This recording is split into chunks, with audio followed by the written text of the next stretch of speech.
It is the moment we have all been waiting for as SATOU SABALLY cooks in Unrivaled, Day 4.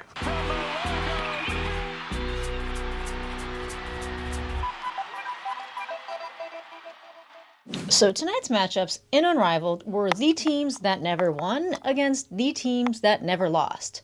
So who came out on top? And who came out not on the bottom? So I was pleasantly surprised at these Unrivaled games because after Monday night, I was really wondering about this league. The brick after brick, miss layup after miss layup.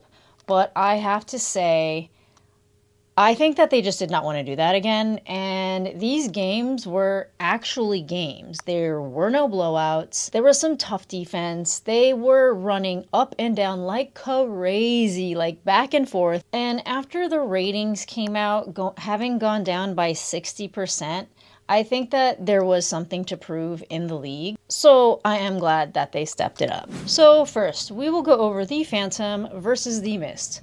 A game in which I was really not expecting much, except for brick after brick, miss layup after miss layup.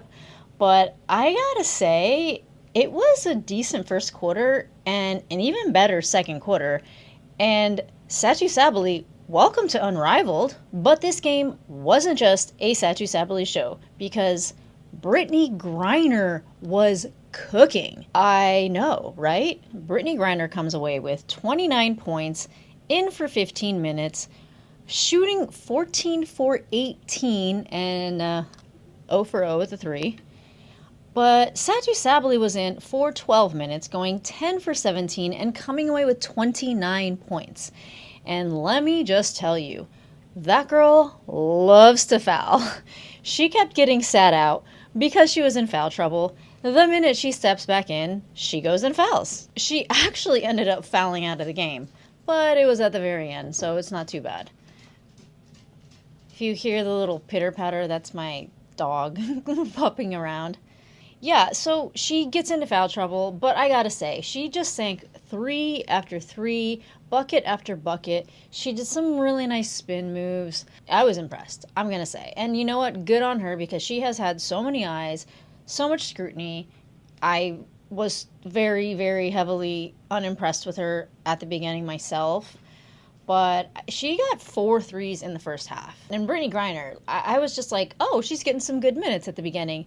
And then she just like was on fire. And let me tell you, in the beginning of this game, the Phantom were getting an early little whooping, but then they caught up and we had a game, folks. But the Mist did a lot better. One thing I will say about them is they are definitely not a perimeter type of team, which I guess kind of makes sense. Stewie's not necessarily like, Stewie pushes through the paint. She gets through a lot of tough situations. Not the most three-point shooter. Sloot is not known for her three-pointers. Aaliyah Edwards isn't known for her three-pointers. Who else was in? Oh, Nalissa Smith made her debut. She was only in 5 minutes, and she got 2 points. She was not very impressive. Very similar to the old like Fever style of play, where she was quite slow.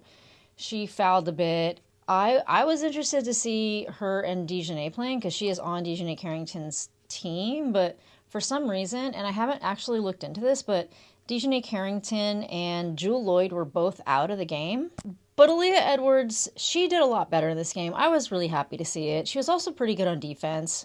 She was like picking away the ball a little bit. She came away with 8 points, being in 7 minutes. Breanna Stewart, of course, 18 minutes in, she brought the points home at 27.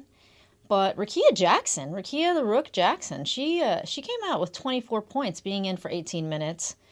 Courtney Vandersloot was in for 13 minutes and scored 8 points. And just to name off some of the stats for the Phantom, Tosh Cloud was in for 15 minutes at 6 points. Like, honestly, it was the SATOU SABALLY and Britney Griner show, because everyone else was in single digits.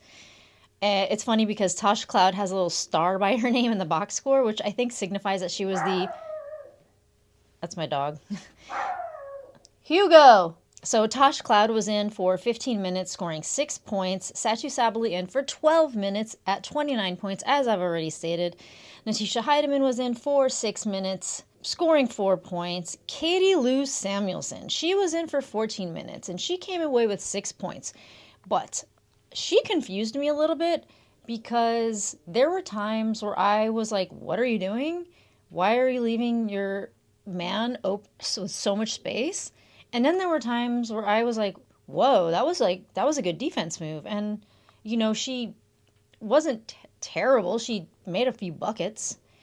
But it wasn't her best game, but it wasn't her worst game. So the Phantom get a win of 74-69. Go, gang! Back to you, Brenda. Thank you, BG.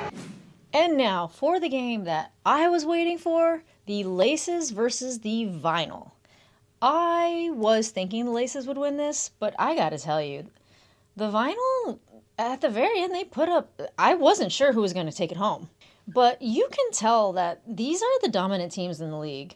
Though I do want to see more Lunar Owls, just so I can have a little bit more of an informed opinion on this. But yeah, these are the dominant teams in the league. And I will say there was not that much defense, except Aaliyah gave us some solid blocks off McBride. Later on in the game, there was some really good defense.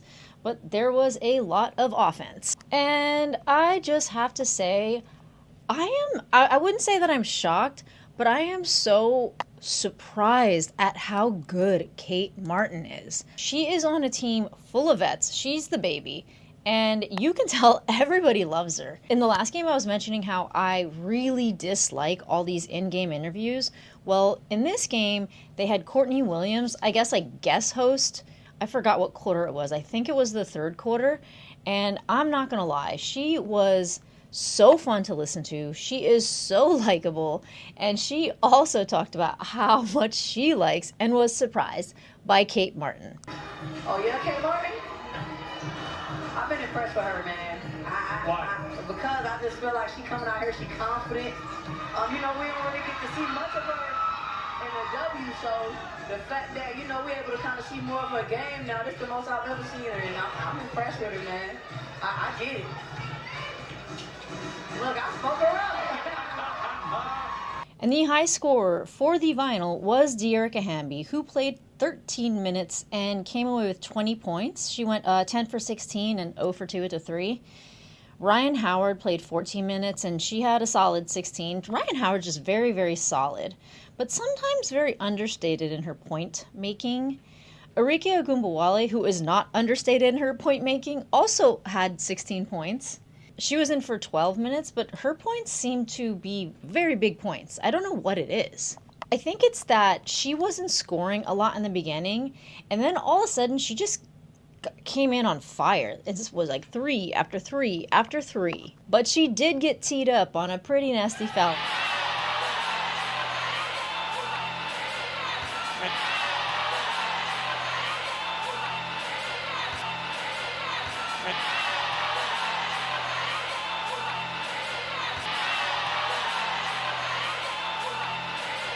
But Jordan Canada, I don't know what it is, but there is something in her that I am just so into.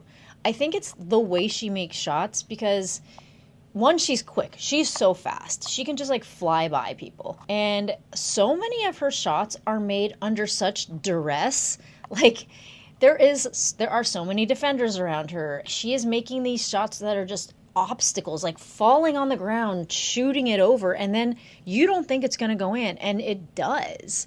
And I don't know. Her defense is lacking. She is not the best defender, but I really want her to come away with the game. But tonight, what did she have? She was in for 8 minutes, and she scored 14 points. So if you think about it, Ryan Howard was in for a lot more minutes, and Ryan Howard scored 16 points. Ray Burrell, she was in 6 minutes. She came away with 9 points. Aaliyah Boston, again struggling. I really just don't think that this is her league. But there was some solid defense, some blocks. She was in for 7 minutes. She scored 4 points. Another understated player. But if this was anybody's show tonight, this was the Tiffany Tip Hayes show. Because, oh my God, 13 minutes, 26 points. She outscored Kayla McBride, who has been the dominant scorer on the team in every game. And she is another one that just makes these very tough shots.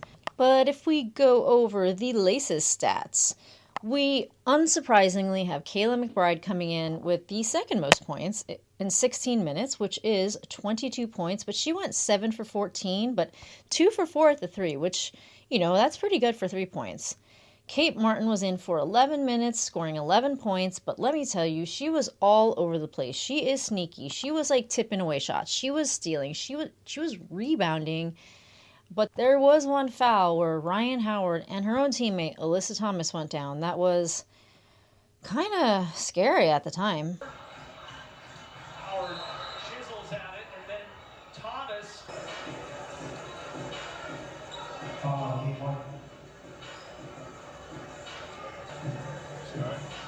Ryan Howard did return to the court. Kate Martin never left, but Alyssa Thomas did walk off the court, and she did not return. So we'll see what happens there. But before she left the court, Alyssa Thomas was on for 10 minutes, scoring 14 points. Wait, is it 14?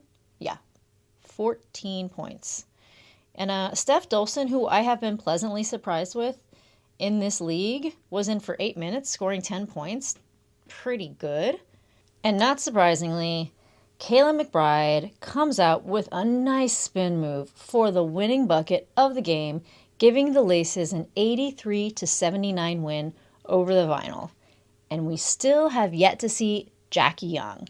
And this is what Tiff Hayes had to say about that. This is such a scary team, and we haven't even seen Jackie Young yet. I mean, what is leading to so much success for the Laces? Yeah? You heard what she said, right?